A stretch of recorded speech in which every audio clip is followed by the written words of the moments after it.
What's going on, everybody, and welcome back to Halloween Horror Reviews 2024. I hope you all enjoyed my review of Resident Evil Afterlife, but guys, we're only just getting started. Before I continue on with today's video, welcome to my channel, everybody. For those of you who are coming by my channel for the very first time, be sure to hit the subscribe button to not miss a future video, whether it's a future review, a future reaction, or whatever future video comes your way. Be sure to hit the subscribe button because believe me guys, I have a lot of cool shit coming your way, and also join me on my journey to 10K subscribers and beyond because believe me guys, I have a lot of cool stuff, and for this year's Halloween horror reviews, you're not going to want to miss the stuff I have coming your way. And for those of you who are coming back to my channel, welcome back guys. I am so happy to see your faces once again. For today's video, this is a movie that I am really excited to talk about, even though I know this is a movie that's been widely talked about amongst horror fans, particularly the home invasion genre, but still nonetheless, I am very excited to be talking about this particular film with you all today. For today's review, I am here to talk about 2008's The Strangers, directed by Brian Bertino. In The Strangers, we follow a couple portrayed by Scott Speedman and Liv Tyler, who start off the beginning of the movie not really in the best day of the relationship because of one particular reason. The two of them go to Scott Speedman's character's childhood home to just, wind down. But unfortunately, events take a horrifying turn when three masked people approach their home. Alrighty guys, so let's get into The Strangers. Damien! I have a feeling that in the comments below that the majority of you are gonna probably ask, Austin, are you only talking about this movie because Chapter 1 came out earlier this year? No, you'd be shocked that that's not the reason why, although since Chapter 1 did come out, I can totally see why, because it does give me more of an incentive to talk about this movie and to compare and contrast both these movies, even though there's 3 of them out, but still nonetheless. Will there be some comparisons to this movie and Chapter 1? Probably yes, but for one particular reason. I was maybe, give or take, I was about around 16, 17 years old when this movie first came out, and as you guys could probably guess, no, I did not see this movie in the theater. I don't ever remember seeing a trailer to this movie at all. The very first time that I ever heard this movie, I believe was from, if I'm not mistaken, and this is a shout out to Schmoes, no, to those good old days, Josh McCouga, who had talked about The Strangers being one of the scariest films he had ever seen. And the moment I heard that, I thought, okay, I gotta see this now. I finally saw this movie a couple of years ago after the hype had built and built and built. And it was a movie that, sure, while it was, I definitely liked it a lot, was a movie that particularly scared me at the time being? Surprisingly, no. Although, here's the thing, guys. Even though this movie didn't scare me on the first watch, it was a movie that stayed with me years after I'd first seen it. I rewatched the film just last night in preparation for this review. And let me tell you all, I don't know what it was. Something about my second watch. This movie, honest to God, I thought the movie was a solid movie when I first saw it. The second watch this movie, I liked this movie a lot more. This movie is so damn good, and not to mention as well as that, it's a very underrated movie. This movie, if I'm not mistaken, has a 49% Rotten Tomatoes. 49%. Upon my second watch of The Strangers, not only did I like this film a whole lot more, but even more so, guys, something that didn't happen on the first watch, this movie, it freaked me out, man. This movie really got under my skin, and it got under my nerve. There are only 2 performances that I have to talk about, and those performances are Liv Tyler and Scott Speedman.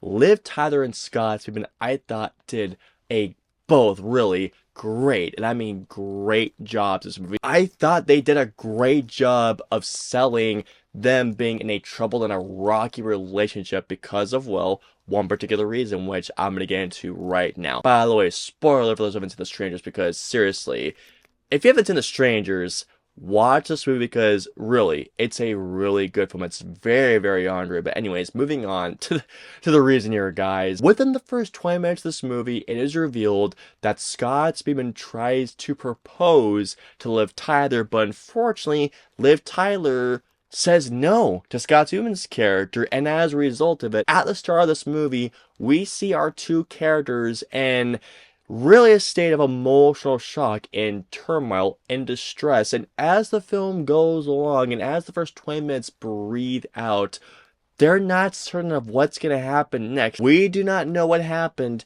the moment after she said no, or after it's revealed that she said no. Did they get into an argument? Did they break down and cry? You have no idea what happened. Like, did they get into a bad argument? Scott Speedman is heartbroken. Liv Tyler feels terrible about turning down her boyfriend that was probably going to be her fiance, and because of it, these two are not really at a standstill, but they're at a crossroads, knowing that maybe they're not going to be together anymore. One of the aspects I absolutely love about The Strangers is that this movie spends its first act breathing through the character drama these two are going through, not knowing if A, they're going to make it out either as a couple, or B, if they're going to break up, or even C, once the strangers come in, if they're gonna make it out together, let alone alive. Not only did I enjoy this movie a lot more on the second viewing, but god dang, is this movie frightening?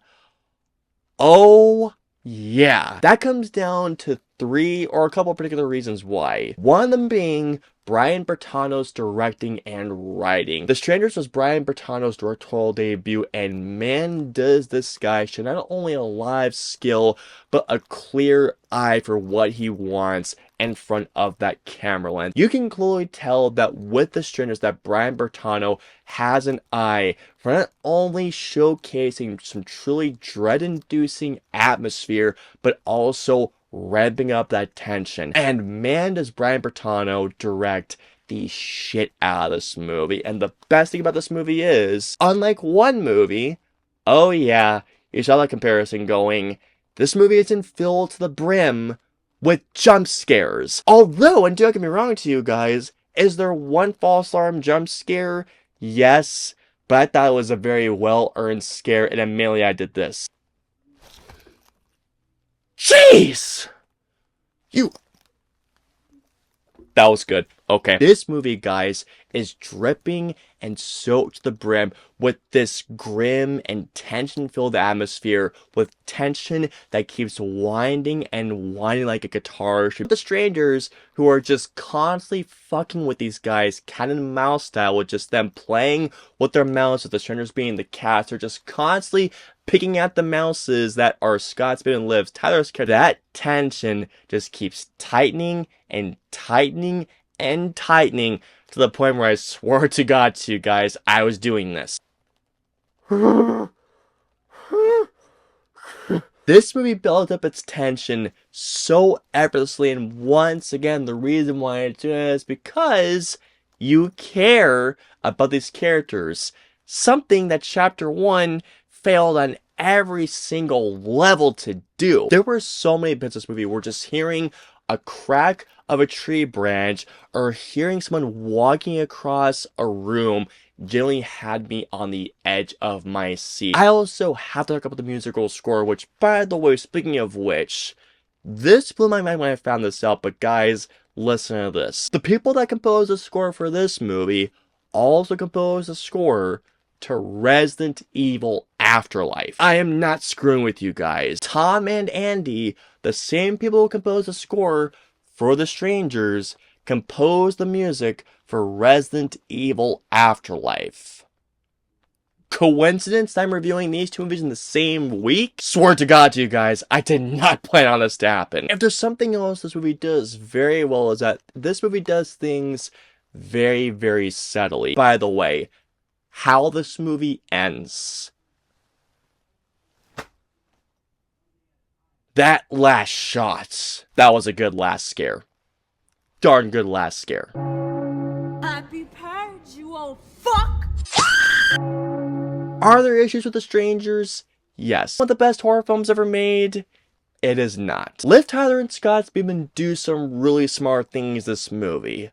But there is one stupid, and I mean stupid thing that they do not do throughout this movie. And don't get me wrong to you guys, the strangers do everything they can to reject them or their inability to do this particular thing, but there is a thing that Liv Tyler could have done when the shit starts originally going down. When she has the house phone, why doesn't she call the freaking cops, man? Did this action impede my enjoyment of this movie? Actually not, it did absolutely not. But I cannot deny that this action did kind of annoy me a little bit. There is something that Scott Speedman tries to do in this movie, and it's clear that this thing doesn't work out.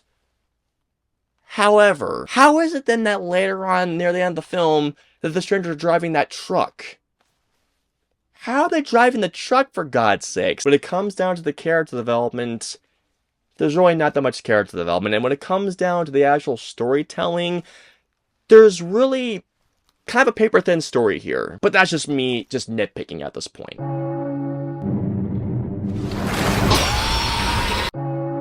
So overall, while I don't find The Strangers to be one of the scariest horror films of all time, at the same time, The Strangers is still a damn good film and a damn scary one to be at that. And it is also very underrated. All in all, I'm going to give The Strangers a 3.75 out of 5. It is a very good pick for your viewings in October of this year. I hope you enjoyed my review of The Strangers. If so, please hit the like button, or if you dislike the video, hit the dislike button. If you guys want to see my previous 2 videos, please click right there or right there. And of course, do my extra review of Halloween Horror Reviews 2024. I will see you all next time.